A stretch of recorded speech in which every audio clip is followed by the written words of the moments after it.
Kita sampai pada pembahasan perilaku jahiliyah yang ke-35.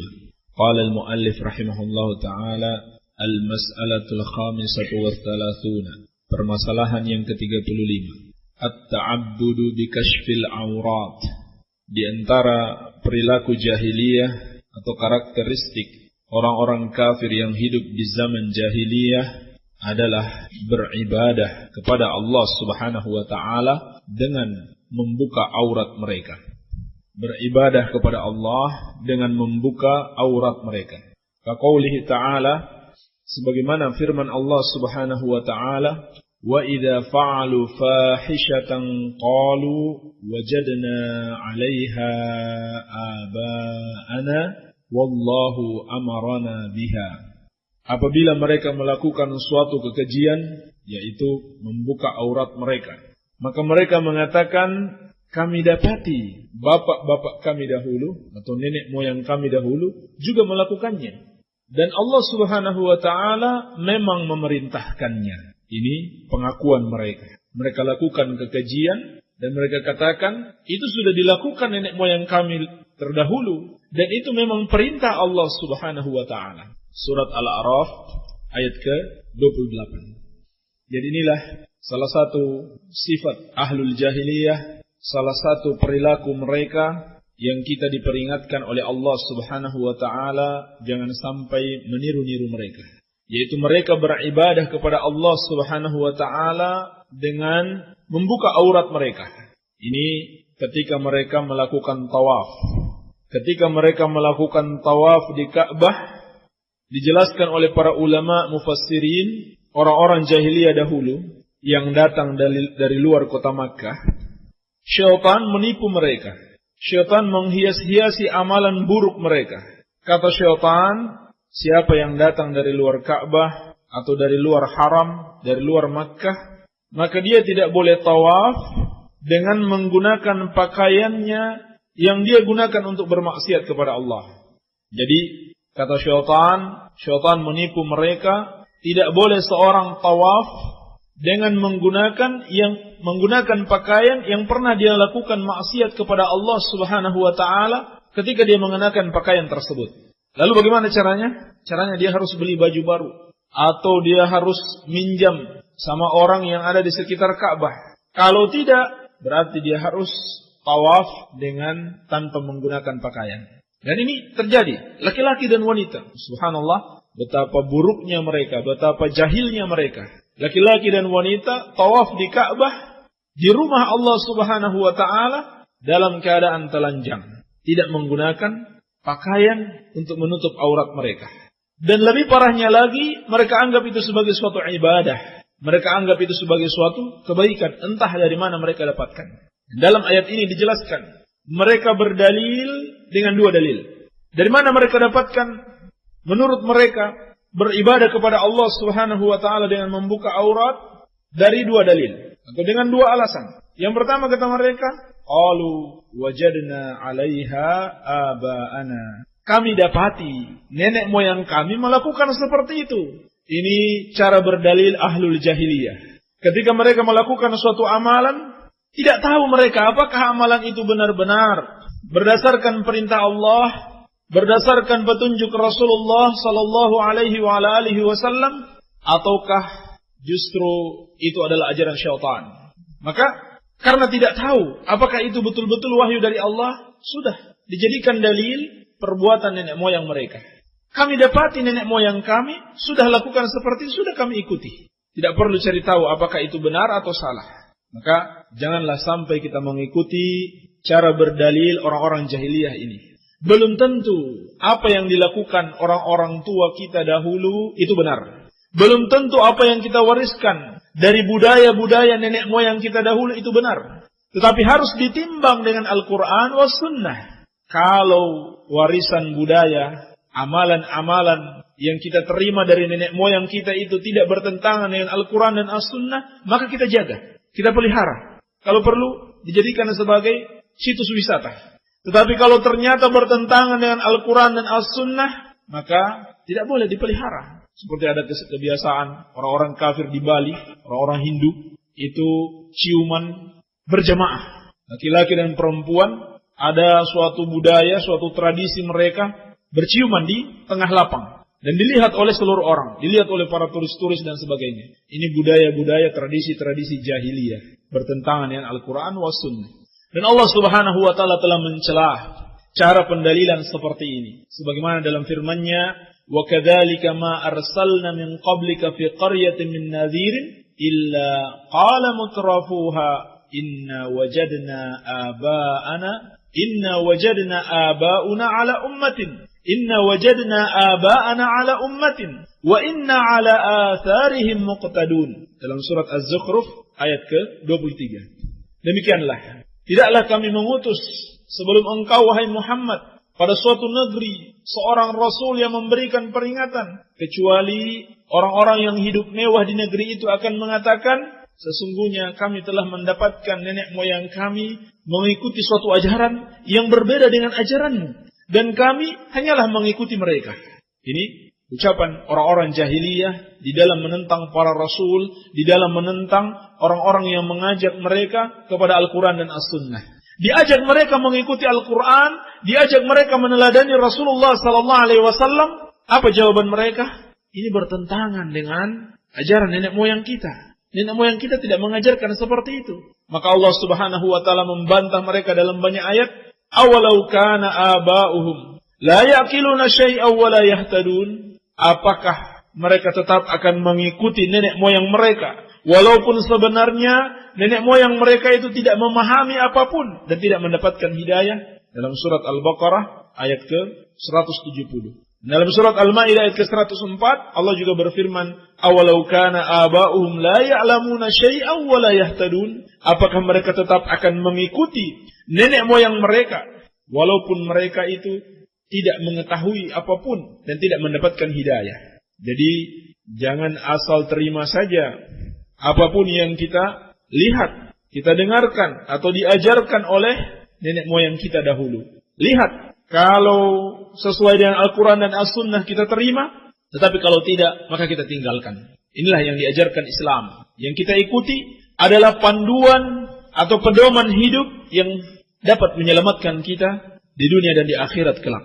Adapun mengikuti selain daripada Al-Quran dan As-Sunnah, maka bisa jadi justru mencelakakan kita di dunia dan di akhirat kelak. Jadi ini yang pertama. Mereka sudah melakukan kesalahan, cara berdalilnya juga salah.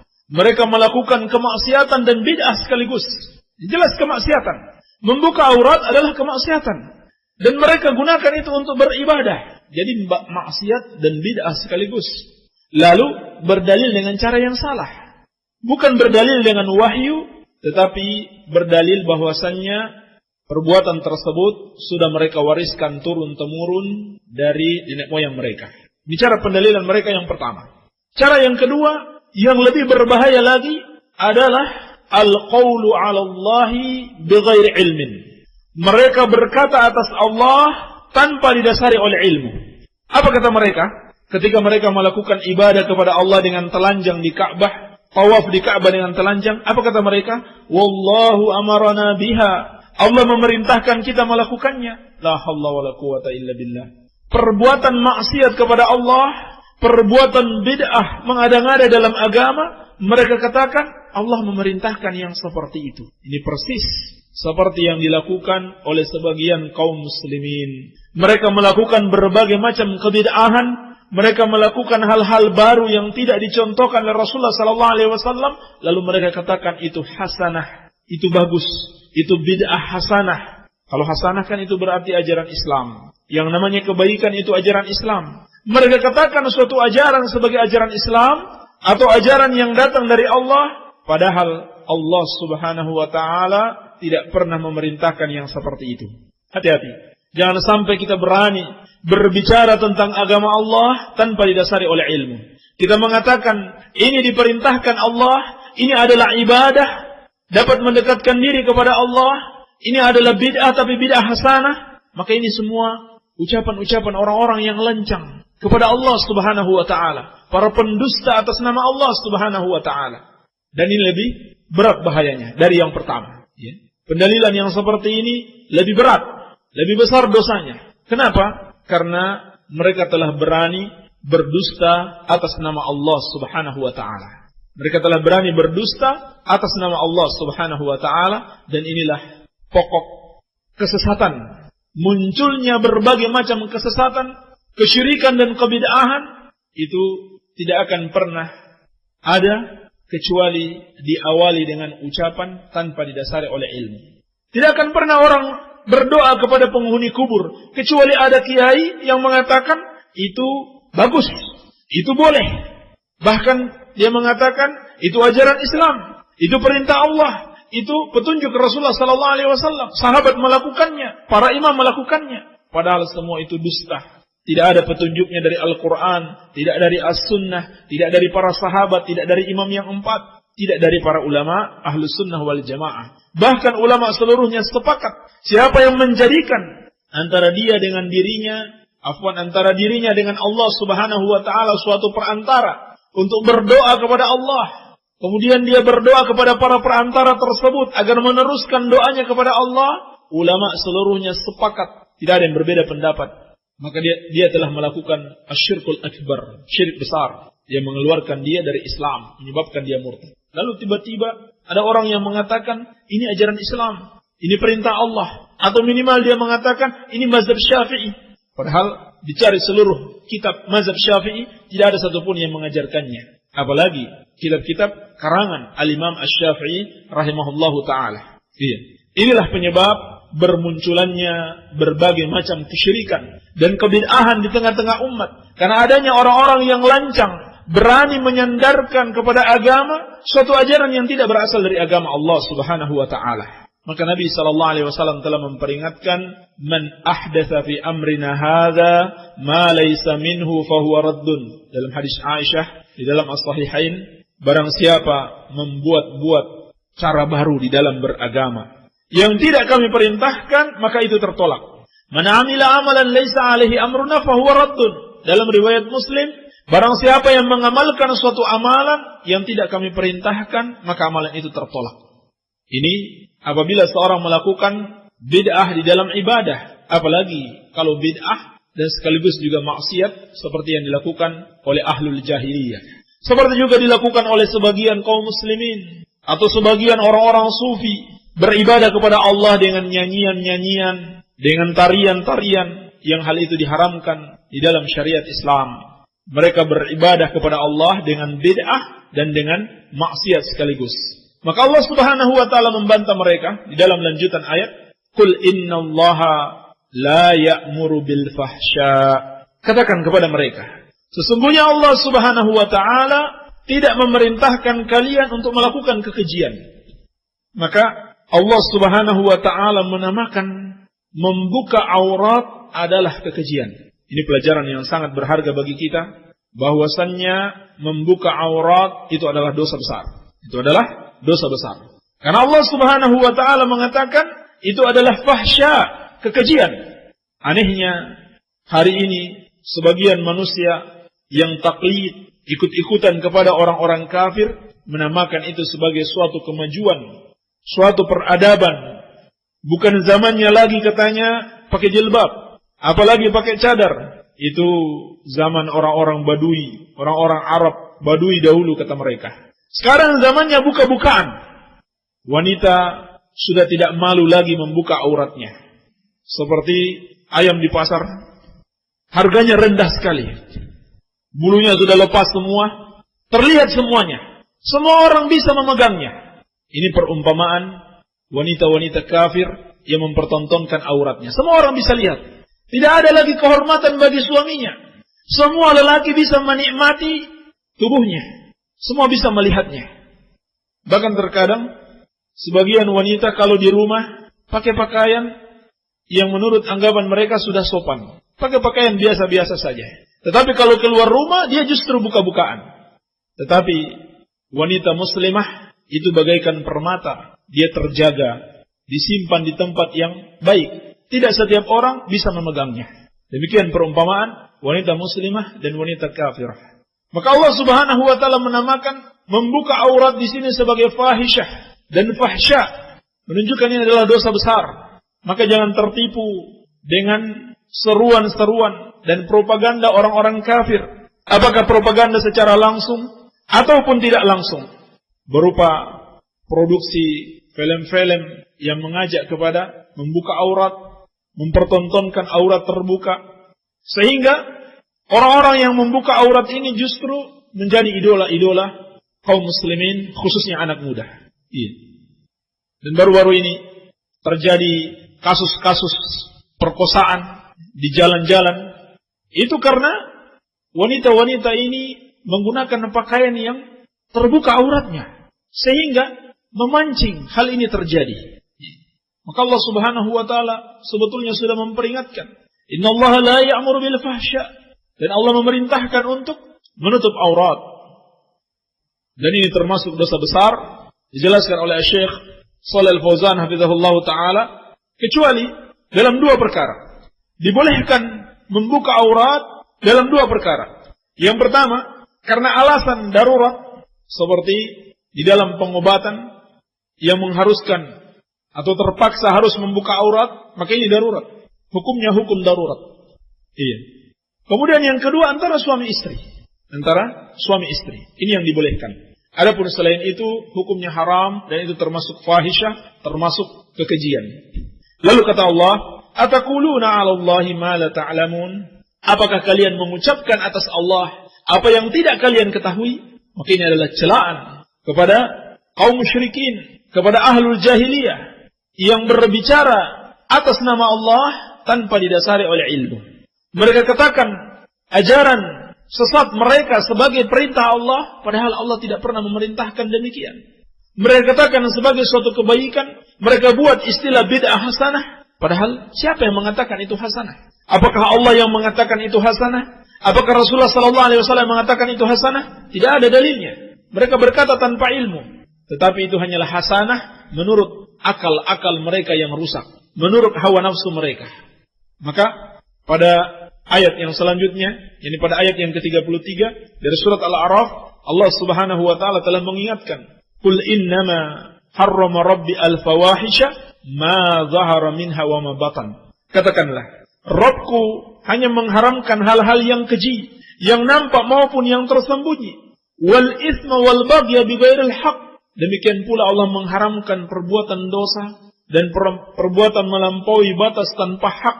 Wa an tusyriku billahi ma lam yunazzil bihi sultana. Dan kalian menyekutukan Allah apa yang tidak Allah turunkan ilmunya tentang itu. Kemudian Allah Subhanahu wa taala mengatakan, "Wa an taqulu 'ala Allahi ma la ta'lamun." Dan Allah mengharamkan kalian berbicara atas Allah sesuatu yang tidak kalian ketahui. Tidak tahu dalil, berani berbicara tentang agama Allah. Mengatakan suatu amalan itu sunnah, suatu amalan itu boleh, padahal dia tidak memiliki dalil dari Al-Quran was sunnah. Atau sebaliknya dia mengatakan ini tidak boleh, ini ajaran sesat, padahal hal itu berdasarkan dalil Al-Quran wa Sunnah. Maka ini adalah ucapan atas Allah tanpa didasari oleh ilmu. Berdusta atas nama Allah Subhanahu wa taala. Sebagaimana juga yang Allah peringatkan dalam surat Al-An'am, "Wa la taqulu lima tasifu alsinatikumul kadhib, hadza halalun wa hadza haramun litaftaru 'ala Allahi al-kadhiba. Innal ladzina yaftaruna 'ala Allahi al-kadhiba la yuflihun." Dan janganlah kamu mengucapkan dengan apa yang disifatkan oleh lisan-lisanmu secara dusta. Ini halal dan ini haram. Tidak boleh seorang lancang mengatakan ini halal, ini haram, padahal dia tidak tahu dalilnya. Litaftaru 'ala Allahil kadhiba. Hal itu adalah kedustaan yang kalian buat atas Allah. Innal ladzina yaftaruna 'ala Allahil kadhiba la yuflihun. Sesungguhnya orang-orang yang berbuat-buat kedustaan atas Allah, mereka tidak akan beruntung. Kaum muslimin rahimani wa rahimakumullah. Inilah salah satu perilaku jahiliyah yang dicela di dalam Al-Quranul Karim. Mereka melakukan kekejian, mereka melakukan kemaksiatan kepada Allah, dan mereka beribadah sambil melakukan kekejian tersebut. Dan lebih parahnya lagi, mereka anggap itu sebagai suatu kebaikan, dan mereka berdalil bahwa itu sudah dilakukan nenek moyang mereka, dan Allah memerintahkannya, padahal Allah Subhanahu wa taala tidak pernah memerintahkannya. Maka janganlah kita mengikuti perilaku jahiliyah ini. Semoga ada manfaatnya. Wabillahi taufik. Walhamdulillahi rabbil alamin.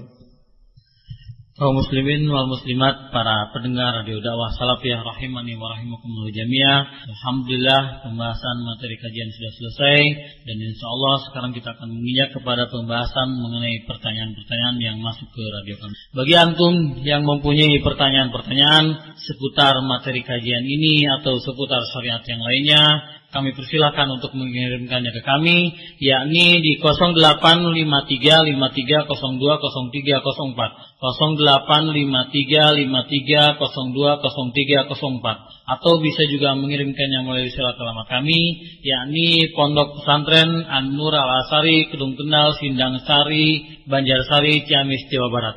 Dan sekarang kita langsung aja kepada beliau, Al-Ustadz Abu Abdillah Sufyan hafidhahullahu ta'ala. Kepadanya kami persilakan. Bismillah, alhamdulillah, salatu wassalamu ala rasul.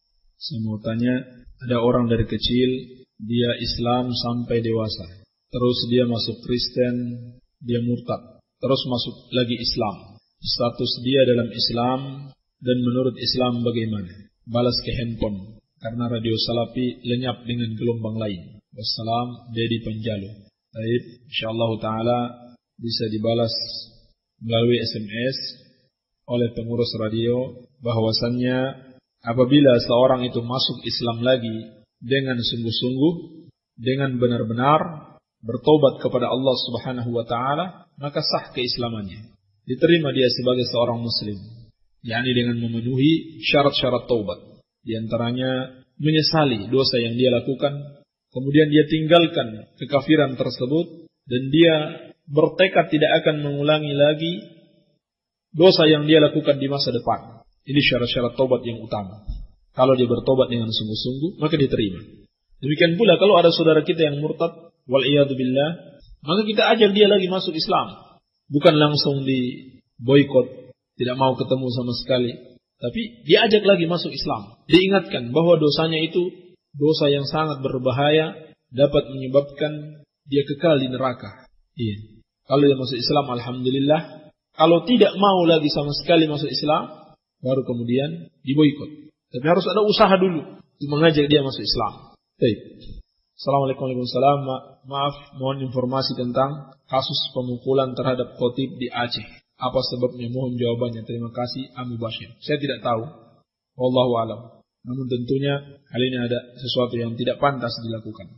Ustaz, saya mau tanya bagaimana hukumnya kalau kita belajar kitab kuning, Nahwu Sharaf, seperti yang ada di pesantren-pesantren. Apakah bid'ah Pak Ustaz? Mohon dijelaskan, terima kasih. Ini bukan termasuk bid'ah, bahkan sesuatu yang disyariatkan. Sebab dengan mempelajari Nahwu Sharaf, apakah dari kitab kuning atau kitab putih sama saja. Hal itu akan membantu kita memahami Al-Quran dan memahami sunnah Rasulullah sallallahu alaihi wasallam. Ini hanya sarana. Bid'ah itu terletak pada tujuan, bukan pada sarana. Baik. Afwan Ustaz, ingin tahu. Assalamualaikum warahmatullahi wabarakatuh. Waalaikumsalam warahmatullahi wabarakatuh. Di Bandung ada jamaah salaf atau tidak? Ada teman yang di Bandung tertarik dengan mazhab salaf, dia ingin belajar. Alhamdulillah, di Bandung dan bahkan hampir seluruh kota di Indonesia sudah ada dakwah salaf, bahkan pondok-pondok pesantren yang mengajak kepada manhajus salaf. Nah, seperti yang telah diumumkan tadi, hari apa itu? Hari Sabtu besok. Hari Sabtu besok jam berapa? Hari besok pagi sekitar jam 8 ada kajian umum di Bandung yang diisi oleh Ustadz Muhammad As-Sewet, ya, yang biasa kita putar kajian beliau di radio kita juga.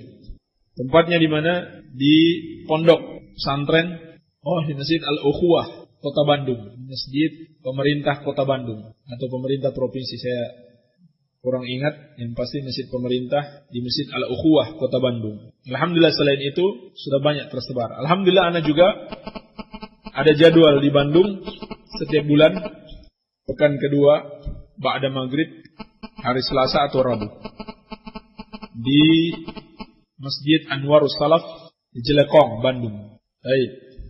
Nanti mungkin bisa dikasih nomor kontaknya di sana oleh penyiar radio, dikasih nomor kontak ikhwan di Bandung biar mudah mendapatkan alamatnya di sana. Assalamualaikum Ustaz. Waalaikumsalam. Afwan, tolong dijelaskan masalah anak sepersusuan dan syarat-syaratnya. Ketika anak berusia 11 tahun diminumi 2 gelas ASI, apakah itu dikatakan sebagai anak persusuan? Baik. Anak persusuan itu dianggap sebagai anak persusuan dengan 2 syarat. Yang pertama, disusui sebelum lewat 2 tahun. Sebelum lewat 2 tahun dari umurnya. Yang pertama. Yang kedua, disusui minimal 5 kali.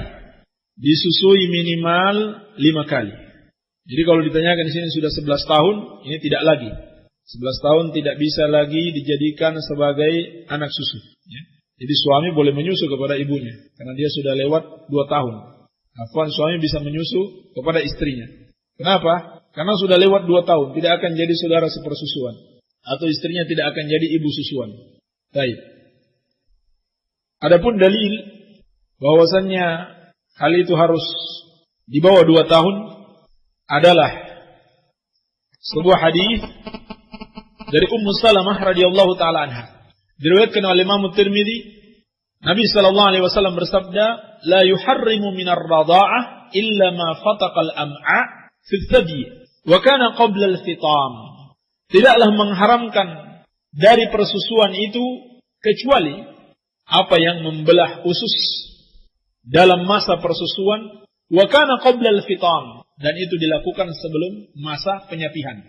Kapan masa penyapihan itu? Masa penyapihan itu adalah setelah 2 tahun. Berdasarkan firman Allah, wal walidatu yurdi'na auladahunna haulaini kamilain liman arada ayyutimma ar-radha'ah.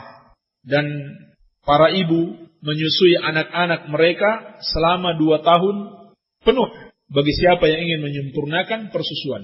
Maka yang dimaksud wa kana qabla al-fitam, hal itu dilakukan sebelum penyapihan adalah sebelum melewati 2 tahun. Adapun dalil minimalnya 5 kali persusuan adalah hadis Aisyah Ummul Mukminin di dalam As-Sahih. Beliau mengatakan, kana fi ma unzila minal Qur'an 10 rada'atin ma'lumat yuharrimna. Dahulu turun dari ayat Al-Qur'an 10 persusuan yang dimaklumi yang dapat mengharamkan. Summa nusikhna, kemudian dinasakh, dihapus hukum tersebut. Bi khamsi ma'lumat, dengan 5 persusuan yang dimaklumi. Fatufiya Rasulullah sallallahu alaihi wasallam wa hunna fima yuqra'u minal Qur'an. Maka Rasulullah sallallahu alaihi wasallam meninggal dan hukum itu tetap, yakni 5 persusuan. Baik, kesimpulannya 2 syarat. Disusui sebelum 2 tahun, sebelum lewat 2 tahun, dan minimal 5 kali persusuan. Ya. Dan 5 kali persusuan ini betul-betul disusui sampai fataqal am'a, membelah ususnya. Jadi maksudnya sampai dia kenyang, iya, sampai dia puas. Baik. Jadi bukan sekali pertemuan dikasih 1, dicabut sedikit, 2, 3 sampai 5, bukan itu maksudnya. Jadi betul-betul menyusui sampai 5 kali. Baik. Kemudian apa yang terjadi setelah itu? Setelah itu anak ini menjadi anak persusuan.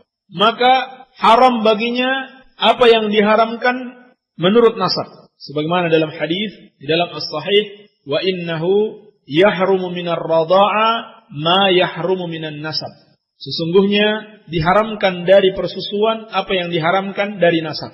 Artinya anak persusuan ini tidak boleh menikah dengan ibu susunya. Tidak boleh juga menikah dengan bapak susunya. Walaupun bapaknya tidak menyusuinya, tetapi tidak boleh menikah. Dan juga tidak boleh menikah dengan anak-anak mereka berdua. Dari dari ibunya ini. Anak-anak dari ibu yang menyusuinya. Iya. Jadi anak-anak dari ibu yang menyusuinya bagaikan saudara kandungnya. Bagaikan saudara kandungnya, mereka adalah mahram, tidak boleh saling menikah. Tidak boleh saling menikah. Baik. Hanya saja anak persusuan itu, demikian pula ibu yang menyusuinya dan saudara-saudara sepersusuannya tidak saling mewarisi. Tidak saling mewarisi. Dan juga tidak boleh menasabkan anak persusuan kepada bapak susuannya. Tidak boleh. Dia harus tetap dinasabkan kepada bapaknya yang asli. Kepada bapaknya yang asli. Baik. Demikian wallahu alam. Bismillah. Bagaimana jual beli via internet? Misalnya beli herbal di web. Bukankah dalam satu majelis? Bukankah hal itu bukan dalam satu majelis atau tidak memenuhi syarat yadan biyadin? Apakah jual beli herbal via internet bisa disamakan dengan forex trading? Syukran Abdullah. Tidak sama. Herbal dengan forex trading tidak sama, dan herbal atau obat-obatan bukan termasuk barang-barang yang diwajibkan untuk dilakukan transaksinya dalam satu majelis. Itu hanya barang-barang khusus. Seperti dalam As-Sahih dari Ubadah bin Samit radhiyallahu anhu, Rasulullah sallallahu alaihi wasallam bersabda, "Al-dhahab bil-dhahab, wal-fiddah bil-fiddah, wal-burr bil-burr, wasy'air bil-sy'air, wat-tamar bil-tamar, wal-milh bil-milh, mithlan bimithlin, sawa'an bisawa'in, yadan biyadin." Emas dengan emas, perak dengan perak, gandum dengan gandum, asyair dengan syair, ini juga sejenis gandum, korma dengan korma, garam dengan garam. Maka barang-barang tersebut kalau mau saling ditukarkan, mithlan bimithlin, harus sama ukurannya, sawa'an bisawa'in, dan yadan biyadin, harus di dalam satu majelis. Ini khusus. Jadi kalau seorang mau menukar emas dengan emas, perak dengan perak, gandum dengan gandum, kurma dengan kurma, garam dengan garam, maka dia harus memenuhi dua syarat. Syarat yang pertama, jumlahnya harus sama. Kalau emas batangan 1 kilo, emas perhiasan sama saja, harus 1 kilo. Kalau beras Tasik 2 kilo, beras Banjarsari sama, harus 2 kilo. Tidak boleh berbeda. Kapan ada satu yang lebih banyak, maka itu adalah riba. Di syarat yang pertama. Syarat yang kedua harus dilakukan saat itu juga. Artinya apa? Tidak boleh kredit, tidak boleh hutang. Misalkan mau saling menukar beras Banjarsari dengan beras Tasik, tetapi yang punya beras Banjarsari ngasih 1 kilo dulu, ya. Mau tukar 2 kilo, 2 kilo, tapi yang satu kasih 1 kilo dulu, nanti 1 kilonya besok, ini tidak boleh. Ini tidak boleh, karena Nabi SAW mengatakan, yadan biyadin. Baik. Atau seperti yang saat ini ada di sebagian bank, bagi siapa yang mau membeli emas, atau mau deposito dengan emas. Emasnya, misalkan 2 kilo, 2 kilogram, dia beli dengan cara cicil sebanyak 10 juta misalkan, dengan cara cicil setiap bulan dia setor 1 juta. Ini tidak boleh. Ini tidak boleh. Harus yadan biyadin, harus cash, harus pada satu majelis. Tidak boleh mereka berpisah. Oleh karena itu forex trading itu tidak dapat dibenarkan karena tidak bisa dilakukan di dalam suatu majelis. Baik, ini barang-barang khusus. Herbal itu tidak masuk. Yang masuk di situ dikiaskan kepada emas dan perak adalah mata uang. Kalau 1.000 rupiah uang kertas dengan 1.000 rupiah uang logam, harus sama nilainya. Harus sama nilainya. Demikian pula dikiaskan kepada makanan-makanan ini, yaitu tadi beras. Jadi makanan, semua makanan yang bisa disimpan dan tahan lama. Bisa ditimbang dan ditakar. Seperti jagung dan yang lainnya. Baik. Maka kata Rasulullah SAW, فَإِذَا اخْتَلَفَتْ هَذِهِ الْأَشْيَاءِ أَوْ هَذِهِ الْأَصْنَافِ فَبِئُوا كَيْفَ شِئْتُمْ إِذَا كَانَ yadan biyadin. Apabila barang-barang ini terjadi persilangan, maka jual belilah sekemauan kalian. Yakni maksudnya mau berapa saja, satu lebih banyak tidak ada masalah. Tetapi dengan syarat idza kana yadan biyadin, dilakukan dalam satu majelis. Misalkan emas mau ditukar sama perak, mau diperjualbelikan sama perak, maka boleh. Kalau misalkan perak jumlahnya lebih besar, tetapi harus dilakukan dengan yadan biyadin, harus dalam suatu majelis. Demikian pula mau ditukar garam dengan beras, sudah berbeda barangnya. Hal itu dibolehkan, tetapi harus dilakukan di dalam suatu majelis. Tidak boleh kredit, tidak boleh tertunda.